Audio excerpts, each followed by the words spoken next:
in some YouTube channels. We're in a very variety of places. And for those of you who don't know, I am Chris Lockhart, and I'm joined here by Oliver Cronk. We have our names down there at the bottom, right? You can have there's Oliver's over there, and yeah, somewhere. I think I have it mirrored. But so why are we doing this? Well, both of us, we host this podcast with some other friends, Phil Yanoff and Wendy Keene, and that podcast is called Consultants Saying Things. It's been going on for, I think we're in season 5 now. I think we're approaching like 60 different like hour-long episodes where we talk about all kinds of things that consultants normally might be interested in.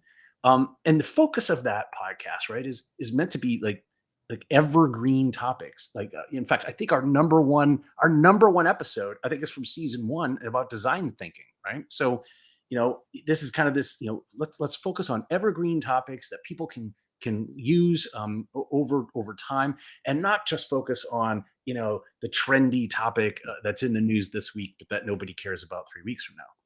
That being said,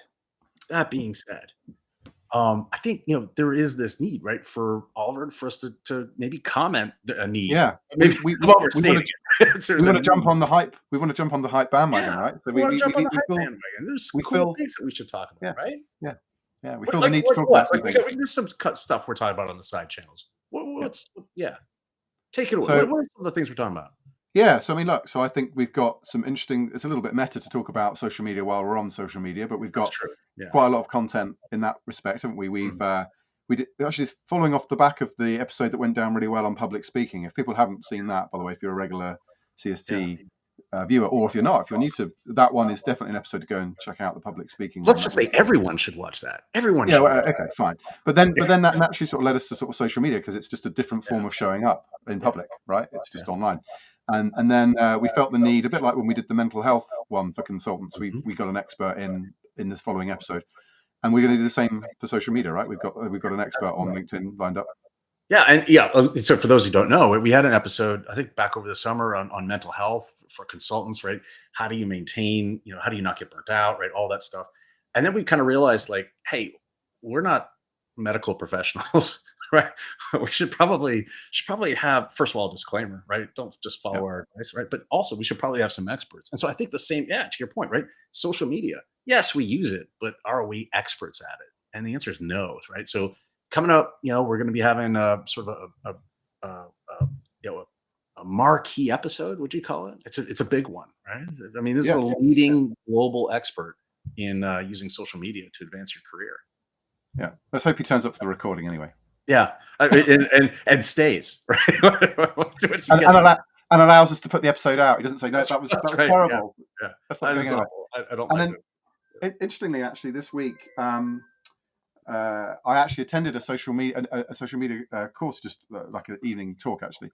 Yeah. And it was more consumer focused, but it was fascinating. The things like, kind of how crazy TikTok has got now. Like the one thing, I don't know if you heard about this, Chris, but in China, the TikTok algorithm is different. So if you're under a certain age, TikTok will only serve Chinese kids educational content. That's interesting. And it also restricts the amount of time they can spend on it as well. And the stats are mind-blowing. Like, on average, people are spending more time on social media a day than the duration of the film The Matrix. So the Matrix is not a short film, right? It's about 2 hours, 15 minutes. And apparently, on average, we're spending over 2.5 hours of our lives each day on social media. Now, maybe that's different for you and I, because we're older than the younger generation that's perhaps a little bit more hooked on this stuff. But it is addictive, and it was fascinating, the kind of do's and don'ts really on particularly consumer brand like kind of engagement. But there's definitely some lessons to be learned there from. So I'm going to be sort of mulling over some of those thoughts, because there's some lessons to be learned for business B2B type social media. And you'd like to think that there are some social networks, like, so for example, like LinkedIn, where I know this is airing right now, right? Like LinkedIn, you would think is maybe, well, not maybe, is meant to be like more focused on professional and networking and connections and branding and all that sort of stuff. And yet, you also tend to see on LinkedIn some, shall we say, antisocial type, behavior, right? Yeah. The Facebook effect, right? The Facebook effect. Yeah. And I think since Twitter's sort of had a bit of a wobble, you've seen perhaps an increase in content that maybe people would have previously posted to Twitter. But on this, back in 2019, when I was working for a big four consultancy, I felt the need to sort of help, because I came into that environment as a sort of, experienced hire, but a lot of people Yeah. gone through the graduate sort of route and had only ever worked at that organization. And they felt like too scared to actually engage on. So they would be a passive, reader. And I was like, no, no, Mhm. no. Lots of people should be putting their, thought leadership and other thinking out there. And so I wrote a kind of very quick blog, but I did it in consultation with a few people, and kind of there's a number of angles in there, like sort of thinking about the IP, either of the Yeah. client or the engagement you're on. And there's other things in there about sort of, not oversharing. And there is definitely a piece in there about it isn't the place to sort of do humble brag and, Right. hey, look at my watch. I'm happy to announce that I've won the following award. You know. Yeah, but Yeah. but beyond social media, there's some really interesting stuff going on with AI, and I feel like I think part of Yeah. the reason we wanted to get on is everyone is talking about GPT, Everyone's like talking Chat about AI. GPT, or before that GPT-3, and so I thought it was worth having a discussion because I think there's a lot of people getting very excited about the promise. I Mm. think there's some perils there as well that maybe we Yeah. should sort of highlight. And Yeah. I've been doing some digging. Like, I'm working with some clients on this sort of area, so I've been doing quite a bit of research. So I thought it might be worth us sort of chatting about some of that stuff as well, right, Chris? Yeah, and by the way, I think it totally fits in with I mean, what we were talking about with social media. Because I mean, I use LinkedIn, frankly, almost as a news source, right? And so I learned stuff, and I think yeah, I had heard of OpenAI and all this sort of stuff, but I hadn't seen sort of the output. It was LinkedIn where I think I first saw some of the hey, look at what you can do, right? And you're right. It's like wow, it's cool, it's really cool, but it's also fraught with some danger here, right? So, so the interesting thing about this is that Chat GPT is simply a easier front end onto the GPT suite of stuff that OpenAI has been working on for a while. So I've been playing with and you still have to sign in. It's just when you signed in before, it was like a sandbox where you would have to work out what parameters of the model you wanted to put in. You didn't require coding. You could still put in sort of, elaborate on this sentence or give me this as code or whatever. But it was like a step.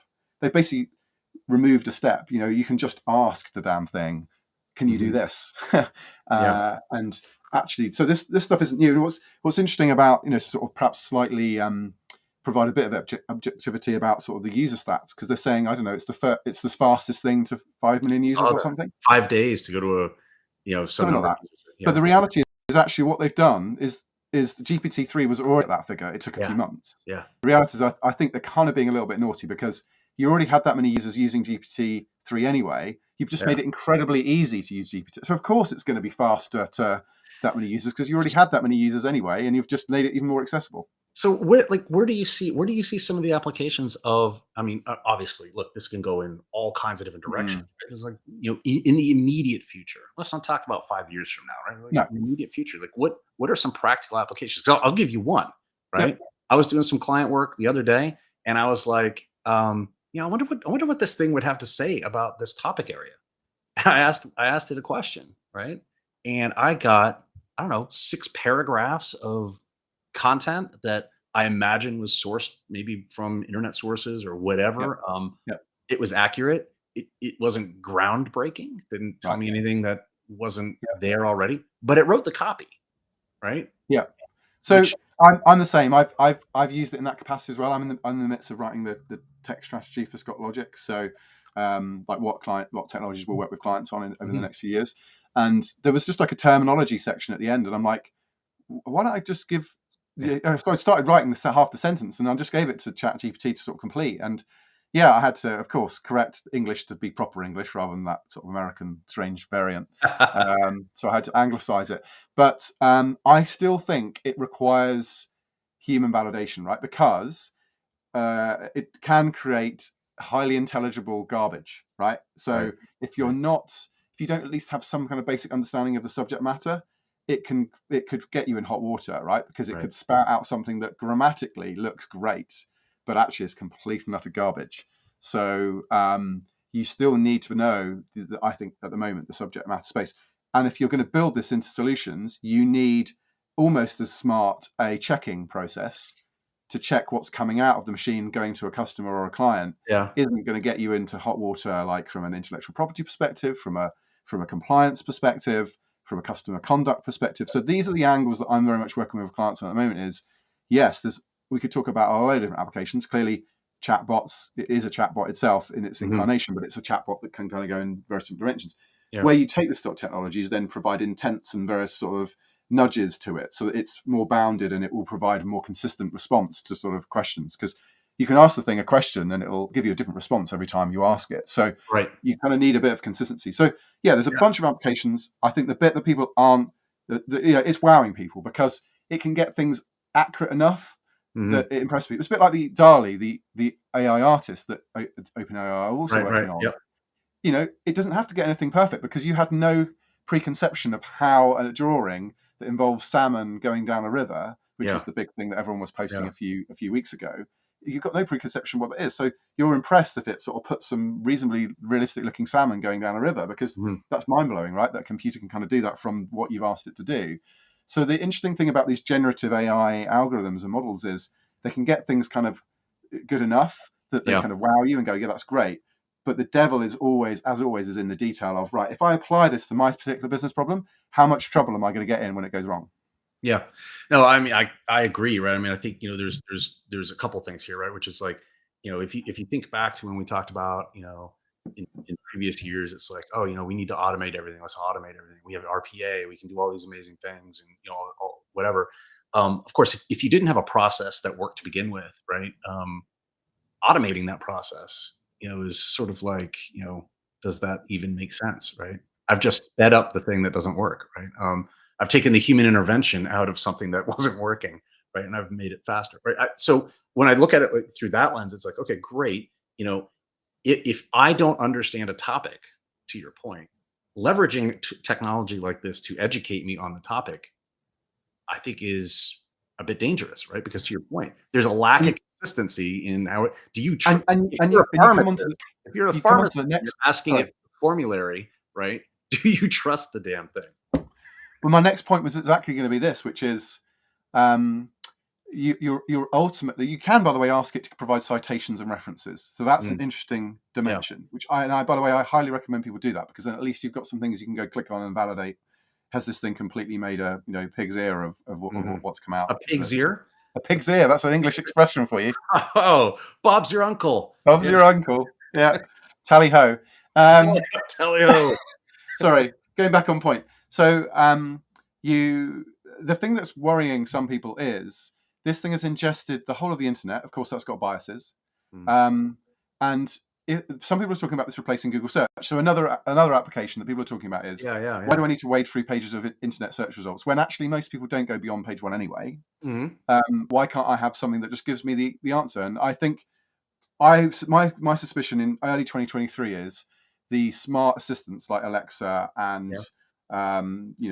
Cortana and all that sort of stuff, rather than going, oh, I don't know the answer to that one, Oliver, if they even address you by name. I can't remember if they do or not. Do they They'll call you actually Ollie? Do they call you Ollie? I think I've told it to call me Ollie. I don't know. Maybe they'll default to something like this to go, Yeah. hey, Yeah. I had a chat with my friend ChatGPT. Right, Hopefully right. it'll have a better name, because one of the things Yeah. I have criticised is it's a bit of a geeky name. Yeah. It is. And they said, because this is what they think on this topic that you just Yeah. asked.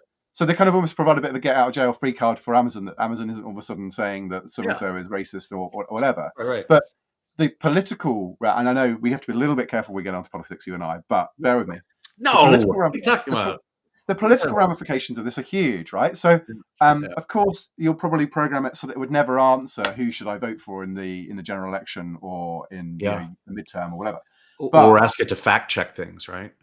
Yeah. but equally, it could sort of sway your thinking. Now, I know a lot of people have concerns about how biased big tech is, Mhm. and if you think this is ingesting an awful lot of big tech data sources, if you are, you could look at this and be very worried about it, because it could be sort of providing partisan, inadvertently, Well, that's not just it, necessarily right? even maliciously, It could be has providing to partisan learn, results. right? It has to learn from something. You have to feed it information. And if the information, it's the whole thing about, bias in AI, which I know is a big topic separate to this, but I mean, it's built in if you are the one programming it. And that's one of the criticisms, by the way, of like Wikipedia and some other things, right? Is like, the biases of the people that are creating these things are built Yeah. into it. And if you and this is where I think it comes down to, right? Is why would I use Google when I have this? Well, the reason I would use Google is because I know the context, right? And I know the context in my head. The AI does not know the context. And maybe in 5 or 10 years it will, and it will be indistinguishable from the human brain. But for now, doesn't know the context. I do. No, So I can it's filter it through. it's mimicking, right? So Yeah, I've done correct. some reading about what it is, and these Yeah, large language models are essentially mimics. yeah, So they are taking so much data, taking so much documents out there. What they do is they create vectors of sort of yeah. similarity between different words. So basically, the reason they spout out stuff that looks realistic is they've just got enough, as you say, data set that they know that Right. those words kind of go together quite nicely. And Michael has put in the chat. Thanks, Michael, for your feedback. The ethical AI for taking the implicit bias out of the models. I think what's coming next from a model perspective, and I've been talking to some contacts of mine on this, is in fact I posted on LinkedIn only a few hours on this, is large language models are great, but they're just one type of AI model. Right. The future is multiple AI models. And actually, this is an architecture I talked about many years ago when I was back in Big Four days. Yeah. You have an orchestrator in the middle, and actually the orchestrator almost gets as smart as some of the models. So what you Mm. have is, it's a bit like the human brain. Like we have a frontal cortex, whatever it is, that sort of controls the rest of the brain functions. You've got something that goes, oh, this sort of question. I think the large language model would be good at answering that. So we need the prefrontal cortex, is that right? In order to distinguish between threat and friend. Yeah. And actually, much like you or I, hopefully on this live stream, for example, would perhaps pre-filter what comes out of our mouth. Apologies if we do say anything offensive. Well, Or I'm only drinking tea today, so okay, well that's good. You're not on the beer, so we've got hope that hopefully things will go okay. But yeah. what about part of this orchestrated architecture that also sort of sanity checks before it goes back to the customer? So the large language model at the moment, you're kind of at the mercy of whatever the large language model will throw back at you. Right. You might have a dog all of a sudden appear in your generated art. It's chaos. It's chaos theory. It was just a random dog. Right? It's a glitch in the matrix. It is a glitch. So I think the large language model is really promising, but what's even more promising is like an aggregated AI model. And here's where it gets really interesting. So lots of people get scared or talk about sort of artificial general intelligence. And I actually think if this is the architectural, this is the direction that artificial and general intelligence will occur, it probably won't actually be that clever. It'll just be an aggregated set of cleverness, and actually collectively, how clever is that? Well, it's just something that knows to go to this bit, and each individual bit on its own is quite clever. But unless we build something that's actually truly kind of interwoven, integrated all the different pieces, no individual bit will have the full context. To your point, it won't have the human level understanding of what it's really doing. Well, I mean, I can tell by your statement there. I can tell that you do not follow the Singularity subreddit, which I do. Which tells me I'm predicting right now that by July of next year, this thing will be sentient and we'll all be dead. Sort of like Terminator 2 style, right? Kind of thing. Like massive I think nuclear apocalypse. Unless someone decides to put this technology in front of, I don't know, the armories of all the US military stores or something. You got to know that they're looking at this, right? I mean, come on, right? Yeah, I'm hoping someone has built in an anti-Skynet kind of governance layer somewhere. But I mean, I think as I said, I think in our recording on Architect Tomorrow, about last year, like AI will probably just go wrong slightly in lots of little annoying places rather than some big horrible dystopian nightmare. That's my thought on this stuff anyway. Well, but there's the flip side, right? And we can probably wrap this up soon here, but I want to. I mean, there's the chance that it gets things right. Now, I want to share something with you here if I can figure out how to use Restream real quick. Can I share your screen? Screen sharing. You want me to fill while you Chrome tab. Yeah, here we go. Okay, because sometimes it could potentially get things right, which I think we can all agree that this AI generated art. I mean, clearly that's me. Wow. Which I mean, clearly we can all agree that isn't 100% accurate. Who's the actor? Who's the Jack Bauer actor? What's he called? I don't know. You're giving me Jack Bauer vibes. I like it. I mean, I always wanted to be an astronaut, so it took AI to get me there. So. What's hilarious is I've used the Lenser as well, and a lot of people are also talking about Lenser. Perhaps people, it's interesting on LinkedIn, it's the business social network. People are talking about GPT-3 because it's the business application. Correct. On Instagram, people seem to be talking about Lenser because it's the kind of selfie sort of version of the thing, right? Yeah. And what's interesting is I also had an astronaut picture, and I laughed because it's probably the only astronaut picture with someone in glasses, right? Because of course, lots of astronauts wear glasses. Right. I think it's pretty sure you have to have pretty good vision, right, to be an astronaut. But yeah, a lot of mine came back completely useless because my glasses just kind of threw the algorithm out, and Right. Well, but you know, that's a great example of where there's a contextual thing there, right? And I think yeah, that's an example of something it will learn how to accommodate for that and adapt for it and filter things out. Much like if you use a Google Pixel like I do, right? yeah, The capability of it to say, hey, do you just want to take the people out of the background? Yeah, just take the people out of the background, right?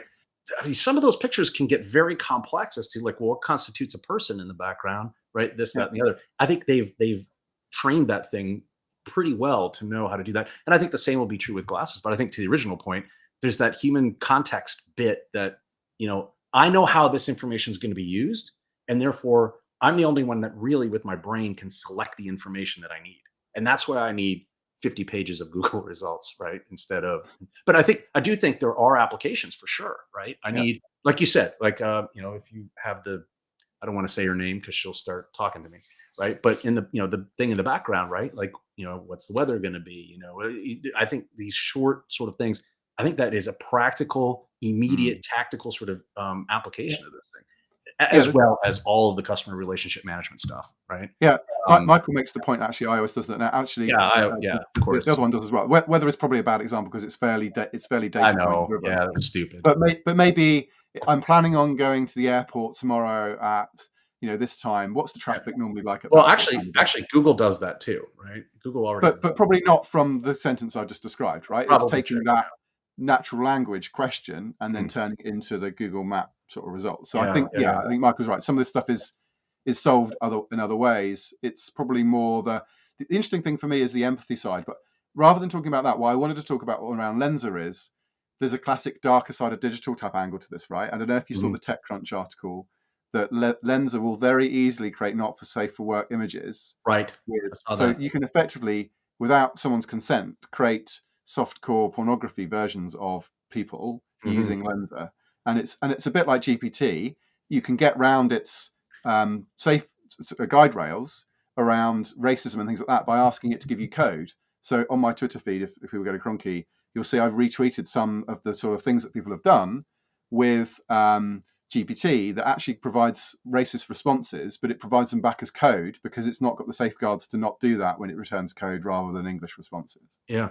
And Michael on the link from LinkedIn, I wish I could respond to LinkedIn for whatever reason through the interface I have. I can't. I can only read the LinkedIn comments, but he makes the point. The Netflix AI suggestions. I mean, and well before it, right? Gen one of all of this, right? You think about like Amazon recommendation engines and personalization, all that. And I know that that's changed over the years, but if you go all the way back, and you remember when you first went into Amazon and it said, "Hey, you read this book before, you might like this book." And I get it, that was 20 years ago. I understand, but that was like, wow, holy cow, how does it know that? But a lot of this is just Bayesian probability stuff, which has been around. Yeah, it's been around for a while. Right? It's just, I guess, the maturity of like layering in more compute power or more Yeah. data sources or better models, better algorithms. So yeah, the probability stuff. We like to think we're really unique as human beings, but No, we're unfortunately, not. We're as things like utterly Cambridge predictable. Analytica showed, we can be profiled and boxed Oh, fairly well, I mean, easily. hey, we're sharing all of our data, right? I mean, we're training the model with all of the information. I mean, Yeah. and so I guess the question is, right? This, I guess, maybe be the last question because I know we're consuming people's time. Well, they're eating their lunch, or at least in the U.S. Eastern They time might zone. be about to have their dinner here in the Yeah, UK. or they're down the pub having a Down having the, a yeah, yeah, they're you know, probably down the pub. They're not listening to this. having a They're being Tetley's. drunk. Would they'd be having a Tetley's down the pub? Right. Whatever. Anyway, so what the hell was I going to say? Yeah. So, like, at what point, as this improves, and I think you can see this could improve dramatically with training. And look, we're training it, we're using it. That's what the hype is about, right? I mean, it's getting Yeah, better and better every day because millions of people are using it. So if you fast forward 6 months, right? Are these types of technologies able to create things, let's say text, copy, articles that are indistinguishable from what a human might be able to do? Because I'll be honest with you, some of the AI generated photo stuff, some of them are photorealistic, like even yeah, right now, it's right? insane. Hmm. And on this, and then I would quickly like to touch on sustainability before we close. On this, one of the other tweets I put out or retweeted was someone says we're changing era because we're moving from a generation where we had the internet almost entirely based on human generated content. We are Yeah. now moving to an era where we won't know whether the content, the text, has been generated by a human being or it's been generated by a machine. So they're saying like we're in this sort of golden phase, and actually almost we need to kind of go to the archive machine, the archive.org, sort of thing, and The way back, like the way back. Yeah. freeze and seal that somewhere, because that is the last time that will be true, that it's all human generated. In the future, we won't have any clue whether it's human or machine generated. That's really, really good point. So, okay, well, that's a very trendy topic. I know. Yep. I know. There's another one that is hot on the top of your head, right? You've just done a series of talks on this. Yeah. Sustainability. Now, we've talked about sustainability on the main channel. This is not the main channel. This is consultants saying things like extra bits. We don't know what to call it yet. We'll call it something. We'll come up with some extra bits. We may need to rebrand that. A better background, something like pretend like we actually put effort into it, right? But the main channel, as I said, we talk about like evergreen things, and I know we talked about sustainability because I think it's an evergreen topic. But I know that there's some sort of like in the moment topical things that you've been working on, right? Yeah. You want to talk about that for a sec? Or? Yeah, no, just quickly. So I think what I'm trying to do is make sustainability a broader thing that thinks about not just environmental sustainability, but like economic, technical, skills, people. So kind of in the round, because I think there are some people that fully subscribe to climate change. There are others that don't. There are some that are really like money orientated, so the energy cost thing is more of an issue for them. There are some people that are all about people. There are some that are all about purpose. So I think what the key thing for me, and the other thing is, there's way too much one-dimensional thinking. Like, oh, hey, I'm from the risk team. Can you just make sure that your project has this like risk thing sorted? Yeah, thanks. I'm off now. Bye. And then the next thing you know, you've got someone else coming in saying, oh yeah, the accessibility thing. Can you make sure this thing's fully accessible? Right. Oh, and security then comes in and says, oh no, you can't do that because it needs to do this and the other. What I'm sort of seeing is actually, if we sort of start to kind of take a broader look at longer term sort of thinking on our projects, particularly when it comes to tech, there are a bunch of things that kind of make sense. So one of the big alignment areas I'm seeing is between security and sustainability. So I won't go into all the ins and outs now. I posted a snippet of the talk. Well, people should go read what you posted, and I reposted it also. So cool. Yeah, thank you, Chris. We've reached tens of people at this point. So it's actually one of my most successful posts recently. It's kind of instantly thousands of views, which is great. Because I wanted to get it in front of people, right? Not because I'm an egomaniac. Well, I'm a little bit of an egomaniac, maybe, but it's more that this stuff needs to be thought about more. We need to be thinking about this stuff holistically, and also. And by the way, I particularly like how you did in your Venn diagram, right, as part of your presentation, how you laid out that look, this is not just about one thing, right? It's not just about reducing energy costs or reducing energy usage or the carbon footprint or offsets or whatever, right? It is, and I think we touched on this, I think in the episode we did about sustainability. It's about the sustainability of the enterprise, right? And that has to do with, yes, the energy footprint, but also other things, right? I guess in a way, it's kind of repositioning enterprise architecture. Right? Yeah. And we spoke earlier in the year, if we look back to January, we were kind of talking on the Mashup sort of podcast. We did, almost, where is enterprise architecture now? What's the deal? Some people are claiming it's gone, and I need to be careful because Chris Potts might be listening and he might tell me off for using the wrong words. Enterprise architecture.